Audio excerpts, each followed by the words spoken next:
নমস্কার, জি 24 ঘন্টায় Jack অলিভাল studio থেকে আপনার সঙ্গে রয়েছি আমি শুক্লা।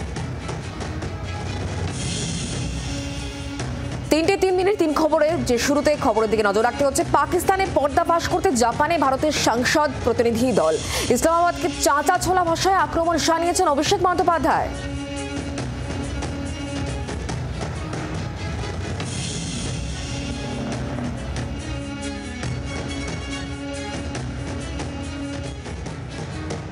और इस बार हम लोग तैयारी के साथ आए हैं, सबूत ले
হয়েছে বারাণসী থেকে এক ব্যক্তি যার নাম মোহাম্মদ তুফেল, এবং এই মোহাম্মদ তুফেলকে ম্যারাথন জেরা করা হচ্ছে তদন্তকারীদের তরফ থেকে। কারণ প্রাথমিকভাবে তদন্তকারীরা যেটা জানাচ্ছে, মোহাম্মদ তুফেলকে হানি ট্র্যাপ করা হয়েছিল আইএসআই এর তরফ থেকে। মূলত একজন মহিলা যার নাম নাফিসা, যিনি পাকিস্তানের ফয়জালাবাদের এলাকার বাসিন্দা, তার সঙ্গে সোশ্যাল নেটওয়ার্কিংয়ে যোগাযোগ হয় এই ব্যক্তি মোহাম্মদ তুফেলের। তারপরেই কিন্তু পাক গুপ্তচর সংস্থার যে সমস্ত যে নেটওয়ার্কগুলো রয়েছে সেই নেটওয়ার্কে সামিল হয়ে যায় এই মোহাম্মদ তুফেল, এবং তারপর থেকেই উত্তর ভারত সহ পশ্চিম ভারত সহ বিভিন্ন জায়গায় সে হোয়াটসঅ্যাপ গ্রুপ ক্রিয়েট করা শুরু করে, এবং সেখানেই কিন্তু একাধিক তথ্য এবং বিভিন্নভাবে যে সমস্ত যুবকরা রয়েছে তাদেরকে অ্যালিওর করার চেষ্টা করে। কমপক্ষে 19টি হোয়াটসঅ্যাপ গ্রুপ সে খুলেছিল, এবং তার সঙ্গে সঙ্গে 800টি মোবাইল নাম্বার কিন্তু এই মুহূর্তে তদন্তকারীদের স্ক্যানারে রয়েছে। চিপের সঙ্গে বিক্রম দাস, কলকাতা।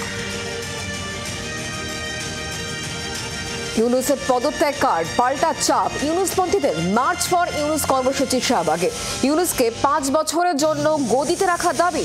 পদত্যাগের কার্ড খেলতে আসরে ইউনুসপন্থীরা। বাংলাদেশের সর্বস্তরের জনগণ ব্যানারে এই কর্মসূচি ডাকা হয়েছে। মার্চ ফর ইউনুসেও ফাটল দেখা যাচ্ছে, যোগ দিচ্ছে না অনেক দল। যদি কাজ করতে হলে দেশের পরিস্থিতি হইতো, আমরা গরিব মানুষ কাম করে তো বাদ খেতাম পারি। ভাই ভালো করলে ধরেন আমি কত লোক হারা বছর থাকুক, অঞ্চল ধরেন যে অবস্থা দেশে মারামারি পাড়াপাড়ি, এটা তো সমাধান হইতে আছে।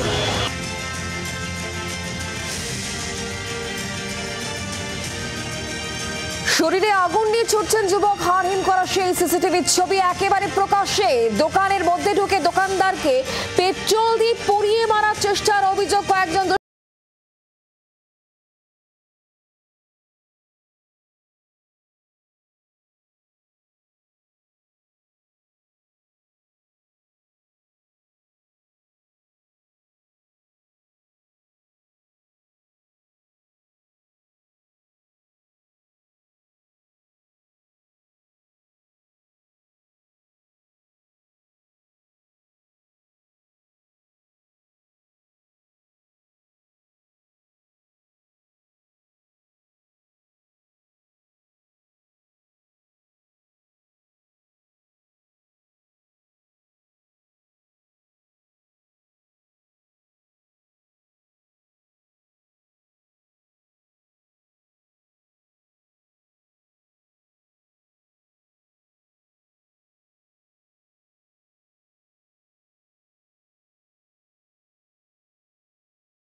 যে যারা সেই সময় যে শারীরিক এবং মানসিক কন্ডিশনে ছিলেন তারা প্রত্যেকে এখন সেই শারীরিক এবং মানসিক কন্ডিশনে নেই, এবং আমরা চাই না যে একটাও যোগ্য ক্যান্ডিডেট যেন বঞ্চিত হয়।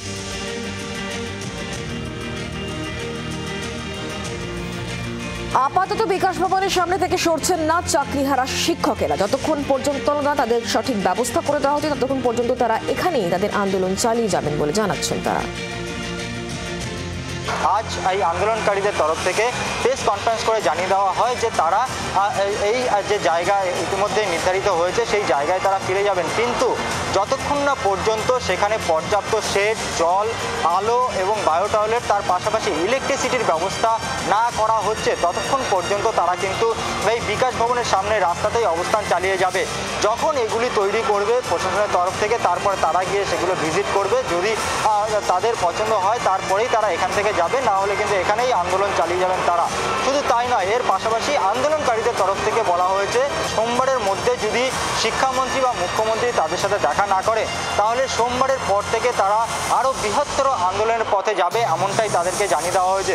সমস্ত এমপিকে তারা চিঠি দিতে চলেছে, তার কারণ তাদের যে দাবি দেওয়া, তাদের যে সমস্যা, সেই সমস্যা যাতে পার্লামেন্টে এই এমপিরা তুলে ধরেন তাদের সমস্যার কথা, এবং সেই কারণেই কিন্তু তারা এই এমপিদের চিঠি দিতে চলেছে।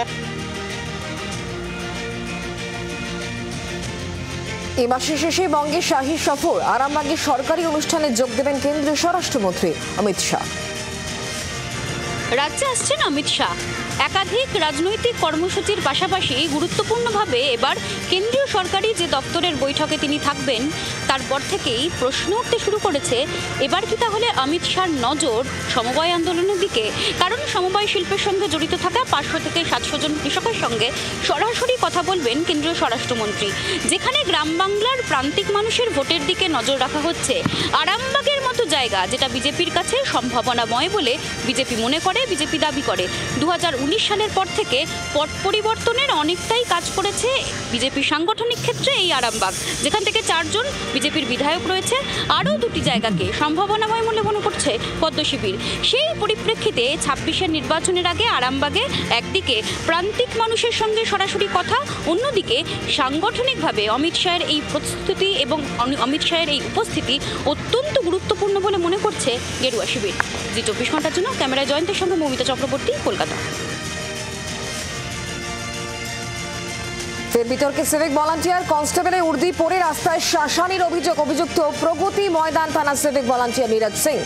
লালবাজারে 100 ডায়ালে ফোন করেন এক ব্যক্তি। অভিযুক্ত সিভিক মত্ত অবস্থায় ছিলেন বলে অভিযোগ। সিভিক ভলান্টিয়ারকে ইতিমধ্যে পুলিশ গ্রেফতার করেছে। কনস্টেবলের উর্দি পরে তোলাবাজির ঘটনা নতুন করে ভাবিয়েছে কলকাতা পুলিশকে। পুলিশ সূত্রে জানা যাচ্ছে নীরজ সিং নামে ওই সিভিক ভলেন্টিয়ার প্রগতি ময়দান থানায় তার পোস্টিং, এবং গতকাল সকালবেলায় কসবা থানা এলাকার ওয়েস্ট মলের কাছে রীতিমতো তোলাবাজি চালাচ্ছিল মদ্যপ অবস্থায়। পথচারীদের বিষয়ে নজরটি আসে, এরপর তারাই 100 ডায়াল করে লালবাজারের বিষয়টি জানান।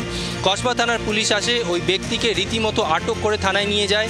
জিজ্ঞাসাবাদ করার পুলিশ জানতে পারে ধৃত সিভিক ভলেন্টিয়ার প্রগতি ময়দান থানায় তার পোস্টিং। তবে কনস্টেবলের উর্দি কোথা থেকে পেল এই প্রশ্নই ঘুরপাক খাচ্ছিল তদন্তকারী কর্তাদের মনে। জি 24 ঘন্টার জন্য ক্যামেরায় রণজিতের সঙ্গে রণয়, কলকাতা। রিষড়ায় নিজের বাড়ি ফিরেছেন পূর্ণম কুমার সাউ। বাড়িতে খুশির হাওয়া, ছেলেকে ফিরে পেয়ে উচ্ছ্বসিত মাও, স্বামীকে ফিরে পেয়ে উচ্ছ্বসিত স্ত্রী রজনী সাউ। এদিন পূর্ণমের বাড়িতে যান বিজেপি নেতারা। পূর্ণমের সঙ্গে ভিডিও কলে কথা বলেছেন শুভেন্দু অধিকারী। 14ই মে পাক কব্জা থেকে মুক্তি পান পূর্ণম। 23শে এপ্রিল থেকে পাক রেঞ্জার্সের হাতে বন্দী ছিলেন তিনি। 23 দিনের মাথায় পাক কব্জা থেকে মুক্তি, আর 33 দিন পর ঘরে ফেরা পূর্ণমের। এটাই আপনার ভালো করে উনি চলে এসছেন, আর সত্যি ঠাকুর আছেন, সবাই ঘরে পুজো দিচ্ছিল, আমরা রোজই মন্দির যেতাম। এখন তো খুবই ভগবানকে একটা বিশ্বাস হয়ে গেছে কি না ভগবান সত্যিই আছেন। কারণ দেখুন যখন কিছু ঘটনা ঘটে আর আপনি যখন ওই ঘটনাতে যদি সাকসেস হয়ে যান তা আর একটা বিশ্বাস না একটু বেড়ে যায়। তো একটু খুব ভালো লাগছে কি ঠাকুররা আছে আমাদের সাথে। নীতি আয়োগের বৈঠকে যোগ দেননি মমতা বন্দ্যোপাধ্যায়। নরেন্দ্র মোদী নেতৃত্বে নীতি আয়োগের বৈঠক, তবে কেরল এবং কর্ণাটকের মুখ্যমন্ত্রীও যোগ দেননি এই বৈঠকে। এমনকি যোগ দেননি বিহার এবং পন্ডিচেরির মুখ্যমন্ত্রীও। 2047-এর মধ্যে ভারতকে উন্নত দেশ হিসেবে গড়ার লক্ষ্য। গুরুত্বপূর্ণ বৈঠকে মমতা বন্দ্যোপাধ্যায়ের অনুপস্থিতি ঘিরে চর্চা তুঙ্গে। অল্প বয়সী ছাত্রছাত্রীরা তারা এ রাজ্যে পড়াশোনা করার ইচ্ছা নেই, ভিন রাজ্যে চলে যাচ্ছেন। এই রাজ্য থেকে মেধা অন্য রাজ্যে চলে যাচ্ছে। রাজ্যের শ্রমিক পর্যন্ত আজকে অন্য রাজ্যে কাজের খোঁজে চলে যাচ্ছে।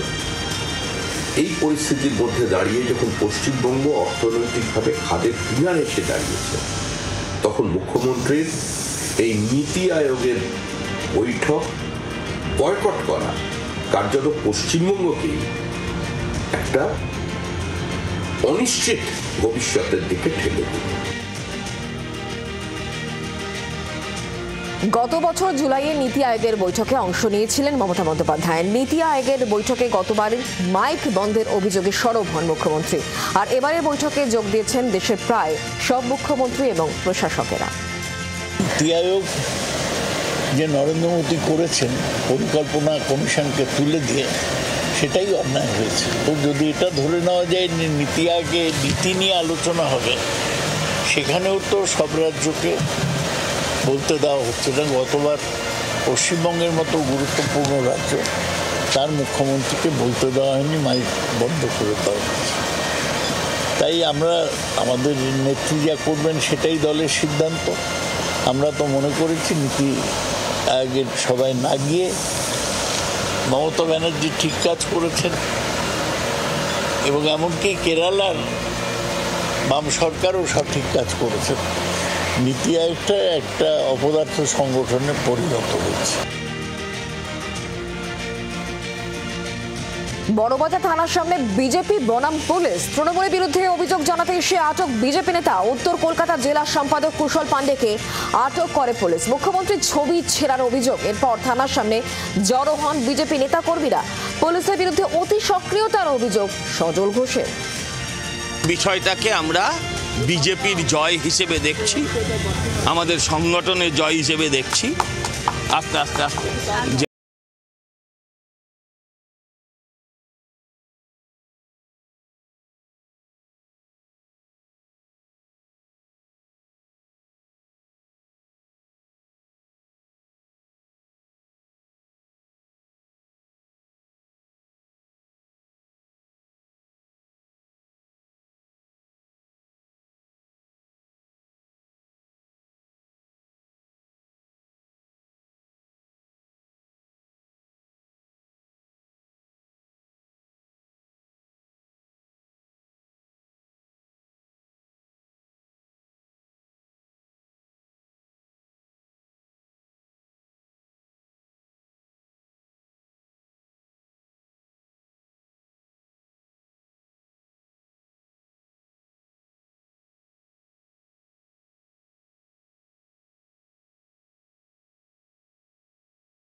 করবেন। মালদা থেকে ক্যামেরায় আবু কালাম আজাদের সঙ্গে রণজয় সিংহ, জি 24 ঘন্টা।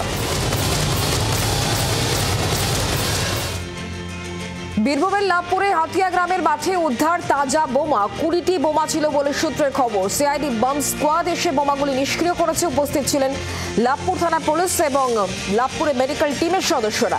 যাতে কোনো রকম অপ্রীতিকর ঘটনা না ঘটে সেজন্য এলাকা ঘিরে রেখে তল্লাশি চালায় পুলিশ।